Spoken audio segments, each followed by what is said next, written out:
Est-ce que quand tu penses perte de poids, tu te dis automatiquement qu'il faut moins manger?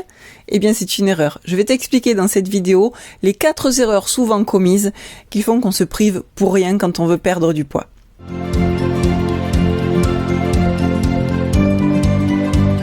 Oui, il est possible de perdre du poids quand on aime manger. J'en suis la preuve vivante. Les arts de la table, ça me parle. J'aime beaucoup les restaurants, j'aime me faire plaisir et cuisiner des bons repas pour toute la famille. Et pourtant, j'ai réussi à atteindre mes objectifs. Évidemment, une fois qu'on les atteint, on a toujours envie de repousser la limite. Donc on continue, on s'arrête plus, on se régale. Mais vous allez apprendre avec le temps que la perte de poids n'est pas un objectif en soi. C'est vraiment la santé, la forme, être dynamique et bien dans son corps et dans sa tête, c'est ça, le véritable objectif. Mais souvent, on démarre avec l'envie de perdre quelques kilos. Donc c'est pour ça qu'aujourd'hui, je vais vous parler de cette question-là, de ce point-là, parce que c'est souvent par là qu'on commence. Et ensuite, on va évoluer sur le chemin de la forme, du dynamisme, de la santé. La première erreur qui est souvent commise, c'est de penser qu'il faut réduire les quantités pour perdre du poids. C'est une erreur, car tout doit être personnalisé bien sûr, mais il peut arriver que en se privant trop, on ait l'effet inverse, c'est-à-dire qu'on va prendre du poids, du mauvais poids. Le corps, que va-t-il faire quand il va manquer de nourriture, d'énergie pour affronter sa journée? Il va naturellement se dire il y a un souci avec la nourriture en ce moment. Ce que je vais faire, c'est que je vais faire des économies. Je vais faire des réserves. De cette manière, si vraiment il y a un jour où il y a vraiment la disette, j'aurai quand même des réserves et je pourrai continuer à survivre. Donc le corps va se mettre en mode survie. Et c'est ainsi que les réserves vont se faire généralement en plus aux endroits qu'on n'aime pas trop, on est d'accord. Et ça va donc avoir l'effet inverse. Au lieu de perdre du poids, vous allez finalement accumuler de la graisse là où vous n'en voulez pas. Ça, c'est le premier point. Donc, trop réduire la quantité de nourriture que nous consommons va faire l'effet prise de poids, justement, prise de graisse. Donc, première erreur. Autre point sur la quantité de nourriture que nous allons consommer. Vous l'avez certainement déjà expérimenté, mais on sait très bien que la privation mène à l'excès. On se prive pendant un certain temps, on se dit « Ah, j'ai les résultats qui me plaisent, allez ». Un petit carré de chocolat ne fera pas de mal, donc je vais me faire plaisir.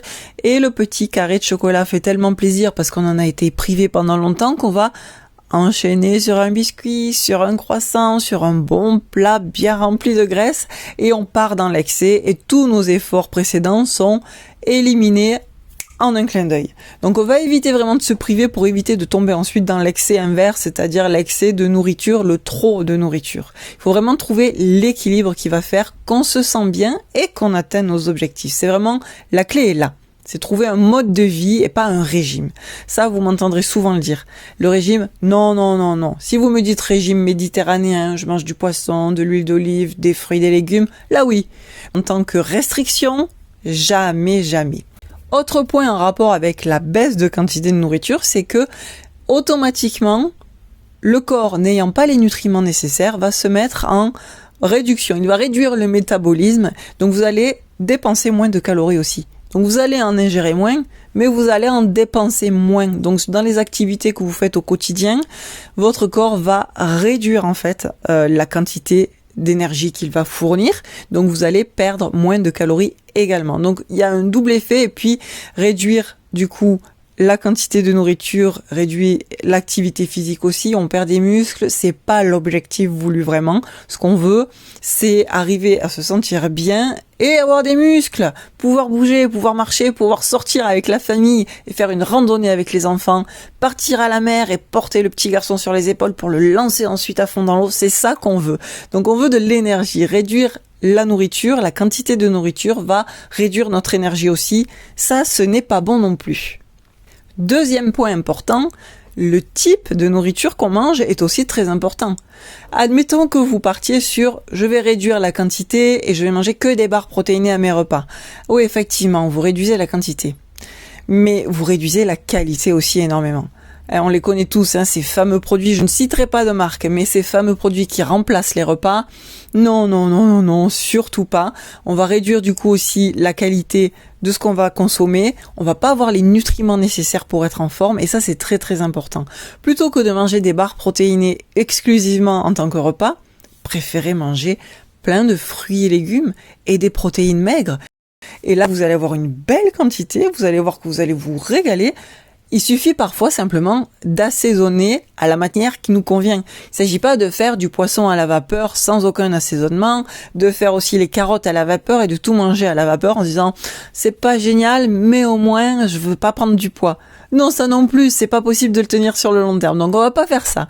On va cuisiner des bons plats qu'on aime et tout en équilibrant les différents aliments qu'on va consommer. On va mettre vraiment l'accent sur les fruits et les légumes. Les légumes à fond. Évidemment, si on mange trop de légumes, c'est pareil. Mais en général, commencer le repas avec un bon plat de légumes, c'est la première chose à faire. Vous buvez un grand verre d'eau, vous commencez avec beaucoup de légumes et vous allez voir que déjà vous allez être bien rassasié. Et ensuite, vous continuez avec votre protéine maigre, pourquoi pas, et les fruits viennent ensuite.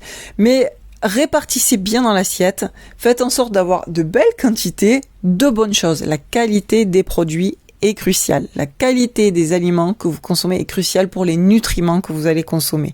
Donc vous voyez bien que réduire la quantité avec des barres protéinées par rapport à avoir une belle assiette remplie de fruits, légumes et de bonnes protéines, il vaut mieux manger plus et se faire encore plus de bien en se dirigeant vers nos objectifs. Autre point par rapport à la qualité des aliments que vous allez consommer, la qualité vraiment nutritive, c'est que plutôt que de consommer des barres protéinées, on va y rester mais on va finir par s'en éloigner, vous allez préférer consommer des choses qui vont vous apporter vraiment tous les nutriments nécessaires. C'est très important, la nourriture, on n'oublie pas. C'est notre essence, c'est notre énergie, notre corps en a besoin pour faire tout ce qu'on a à faire dans la journée. Si vous êtes comme moi, maman qui a plein de choses à faire dans la journée, il y a intérêt à ce qu'il y ait l'énergie. C'est la nourriture qui la donne. Et vous allez voir que quand vous allez arriver à vraiment bien choisir les aliments que vous allez faire, bien construire vos repas de manière équilibrée, c'est vraiment toute votre énergie qui va changer. Et forcément, le mental va changer avec et vous aurez beaucoup plus de volonté pour atteindre vos objectifs. C'est pas négligeable. Donc vraiment, c'est l'essence, c'est votre énergie, la nourriture. Il faut pas choisir au hasard ce qu'on fait. Il faut vraiment être bien équilibré. Ensuite, on va privilégier les glucides complexes, privilégier les aliments qui contiennent des fibres. Pourquoi ? Parce que ça va bien nous nourrir, nous apporter les bons nutriments. Et en plus, petit plus, c'est plus long à digérer. Donc ça va demander plus de travail au corps pour le digérer. Et ainsi, ça va dépenser plus d'énergie pour notre corps pour le digérer. Donc, petit plus supplémentaire. Après, il existe différentes manières du coup de travailler la digestion. Ça, c'est un peu plus approfondi si on veut aller dans le jeûne intermittent de manière à limiter finalement l'effort de l'estomac, de la digestion et laisser le corps se reposer un petit peu plus. Le jeûne intermittent est formidable. Ce qui permet, moi personnellement, quand je le fais, le jeûne intermittent, très régulièrement, une chose que j'apprécie, c'est que je commence à manger à midi, mais j'ai un repas magnifique à midi et je me régale. Et parfois, il y en a presque trop pour moi. Donc, c'est aussi une solution. Mais voilà, l'idée vraiment, c'est de choisir ces aliments de manière à apporter les nutriments nécessaires et privilégier les bienfaits pour le corps. Troisième point, bien évidemment, manger plus égale bouger plus. Si on mange moins, on n'a pas d'énergie, on va moins travailler, on va moins se développer les activités physiques quotidiennes et du coup on va moins dépenser de calories. Donc manger plus finalement, contrairement à ce qu'on croit, ça va permettre de bouger plus et d'avoir cette dépense énergétique naturelle qui se fait, qui donne d'excellents résultats, plutôt que de manger moins et ne pas bouger. Donc c'est très très important, n'oubliez pas surtout, manger plus égale bouger plus, et c'est très important d'avoir une activité physique. Quand je dis activité physique, on peut y aller étape par étape. Effectivement, moi je fais des programmes sportifs vraiment calibrés, avec des plannings, et qui m'ont donné des résultats formidables, et dont je ne peux plus me passer. Mais si vous n'en êtes pas là, commencez avec un bon plan alimentaire qui vous guide sur ce que vous allez consommer dans la journée. Bouger, ça peut être au départ, plutôt que de se garer juste à côté du supermarché ou de l'épicerie, on va se garer un petit peu plus loin et on va marcher. Plutôt que de prendre l'ascenseur, on va prendre les escaliers. Trouver des moyens simples dans la journée qui vont permettre de bouger un petit peu plus et de dépenser un petit peu plus de calories, tout simplement. Et enfin, quatrième point, qui n'est pas négligeable parce que ça peut souvent faire le tilt dans l'esprit qui fait qu'on va se dire « Ah, mais c'est donc pour ça que je mange ça, c'est donc pour ça que j'ai faim ». On va éviter les aliments à calories vides. Qu'est-ce que c'est les calories vides ?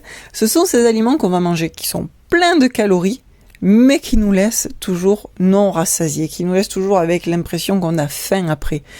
En général, ça correspond aux aliments qu'on mange vraiment pour le plaisir et non pas parce qu'on a faim. Donc ça va être, par exemple, si on mange un gros plat de pâtes, moi personnellement, le gros plat de pâtes, ça va pas me rassasier. Sur le coup, j'ai l'impression, mais quelques minutes après, j'ai l'impression que j'ai pas mangé ce qu'il fallait.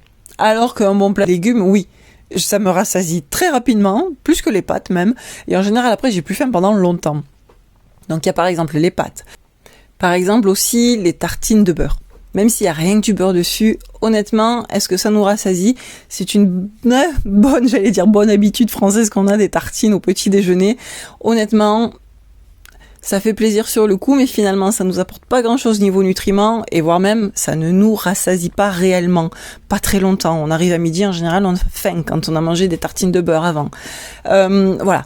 Après, ne parlons pas des pâtisseries, des croissants. Alors, je vais vous le dire, les croissants, les pains au chocolat en particulier, c'est mon péché mignon. Je m'y autorise de temps en temps, évidemment. On va pas se priver à vie des choses. Il faut bien se faire plaisir. Et c'est là qu'il faut trouver l'équilibre. C'est vraiment quand on dit je vais prendre en main un plan alimentaire, je vais atteindre mes objectifs, on peut pas se dire instantanément je vais arrêter à vie de manger des pains au chocolat. C'est hors de question, j'en ai même pas envie. Donc on va équilibrer ce qu'on va manger, et dans ce qu'on va manger, on va aussi prévoir, mais bien maîtriser toujours les plaisirs qu'on se fait, qui sembleraient sortir, si vous voulez, de ce qui est bien vu pour notre objectif. Mais c'est important que ça en fasse partie aussi et que ce soit maîtrisé. Mais on va revenir sur le sujet, éviter les calories vides. Pour moi, voilà, c'est quelques exemples que je vous ai donnés. C'est toujours très important d'écouter son corps et d'identifier du coup les aliments et l'effet qu'ils ont sur nous. Plus on prend le temps de manger calmement, d'écouter vraiment ce que notre corps nous dit, plus on va identifier ce qui nous fait du bien, ce qui nous en fait moins, et on va aller forcément naturellement vers les choses qui font qu'on se sent bien. Petite astuce supplémentaire pour ne pas manger plus que ce dont on a besoin, et vraiment écouter quand on est rassasié. Quand vous mangez, prenez le temps, évidemment, mâchez lentement, et à un moment donné, vous allez vous rendre compte, quand vous avez assez mangé, que naturellement, vous allez faire un petit... Naturellement, ça se fait. On s'en rend pas compte parce qu'on a tendance à manger vite, on est toujours pressé, mais si à un moment donné, vous dites, là, je vais faire attention, alors vous allez vous rendre compte de ce petit souffle qui vous fait signe que, en fait, vous avez bien mangé, vous êtes rassasié. Voilà les quelques 4 conseils du jour. Donc voilà, quand on se dit je veux perdre du poids, donc il faut que je mange moins, donc je ne peux pas manger comme j'aime, moi qui aime manger. Non, voilà, les 4 points, je vous les récapitule. Il ne faut pas réduire la quantité de ce qu'on mange. Il faut faire attention à la qualité de ce qu'on mange, parce que les nutriments, c'est très très important. Bien garder à l'esprit que si on mange plus, on va bouger plus, parce qu'on aura l'énergie nécessaire, et faire attention aux glucides vides. Donc vous l'aurez compris, ce qui est important, c'est de manger des aliments de qualité, se faire plaisir et éviter de réduire trop la quantité puisque c'est contre-productif. Donc pour aller un petit peu plus loin et savoir vraiment où piocher les aliments qui vont te faire du bien, je te propose de télécharger la liste qui est en dessous de cette vidéo, la liste des aliments classés selon leur densité calorique. Donc tu vas pouvoir identifier les aliments qui contiennent le plus de calories, moyennement des calories ou faibles au niveau des calories, et tu pourras du coup composer tes repas de cette manière-là en ayant l'esprit tranquille. C'est pas négligeable. N'hésite pas à partager avec les personnes que tu penses que ça peut aider. Je te souhaite une très belle journée et à la semaine prochaine pour le prochain épisode.